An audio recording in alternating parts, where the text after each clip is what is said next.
So this week, Cuba has reopened its borders to international travellers after the difficulties of the pandemic, and its children are returning to school. The imperialists in the United States and elsewhere have tried to use this as another opportunity to incite social upheaval in the streets of Cuba's towns and cities, but they have not succeeded. But they also didn't succeed, despite their most strenuous efforts, in using the combined effect of the health crisis and their brutal economic strangulation of Cuba to make people's lives so difficult that they would rise up against their government and their social system.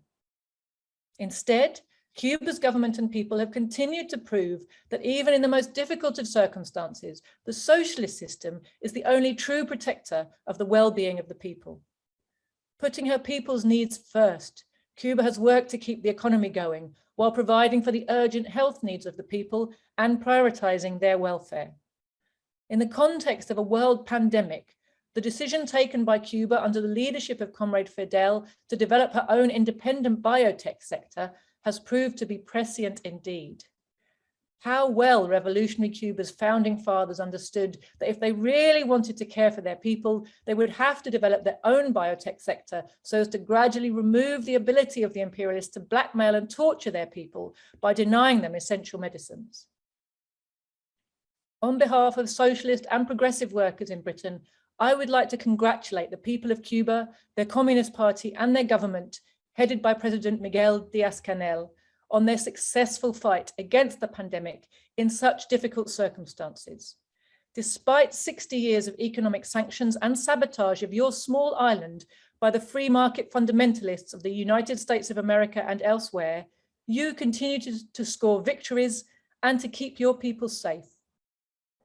Cuba's achievements have shone a light to workers all over the world, and in Latin America in particular, where even in the most difficult days of the last year, Cuban medical brigades have been helping their fellow workers to fight the pandemic.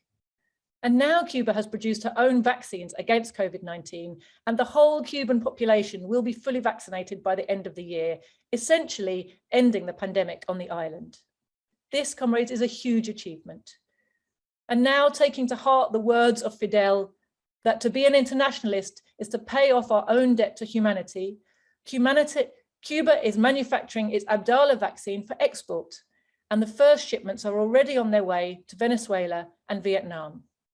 And another Cuban vaccine is being manufactured in Iran for use by the people there. We greet these achievements of Cuban socialism with great joy, comrades, and we continue to stand with you against the attempts of our rulers to undermine, sabotage, and destroy your sovereignty, your independence, and your socialism.